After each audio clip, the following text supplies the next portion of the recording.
They had nothing going on.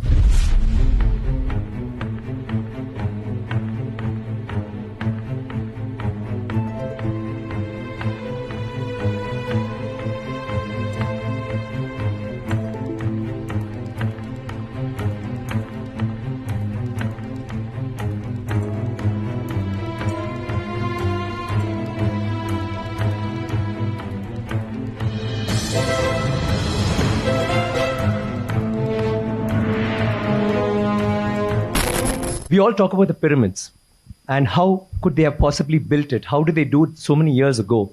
But do you know that in India, we have so many temples, but the one with the highest Gopuram is there in Tanjavur, which is where the Chola dynasty had happened, and his role, Rajaraja Cholan, had built it. That particular temple has the highest Gopuram in the whole world.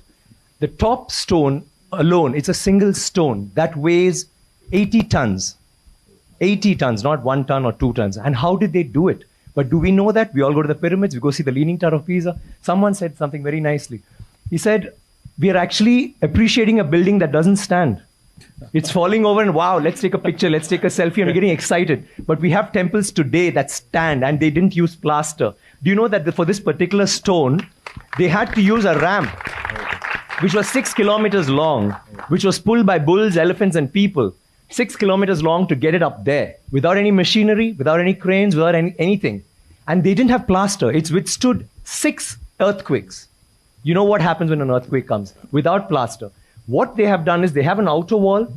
Then inside that, they have a corridor of 6 feet, which is an open, just a corridor.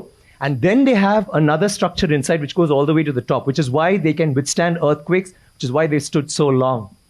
So these are all things that we need to know about. This particular king has built 5,000 dams in his time, and he's made a water management ministry in that time. He's had elections for the village leaders. He's asked them to name cities after women. Why should it only be men? Why can't it be named after a queen? And they've had hospitals, free hospitals, and he actually brought loans. I mean, he used to give loans. He used to help people get dignity, not just throw money around. So this is something that's so illustrious. And this happened in the 9th century. I'm sorry, I'm taking so much time. It happened in the 9th century when the rest of the world, you talk about superpowers today, the 9th century, all this happened when we had the biggest maritime naval thing in the world. And it went all the way to Bali, all the way to Malaysia, and went till we sent emissaries to China.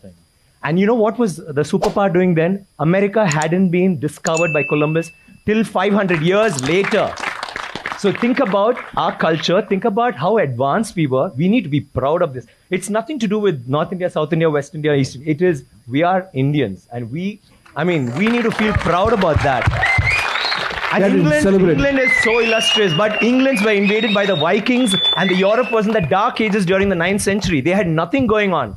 So don't you think we should celebrate history? Absolutely, absolutely.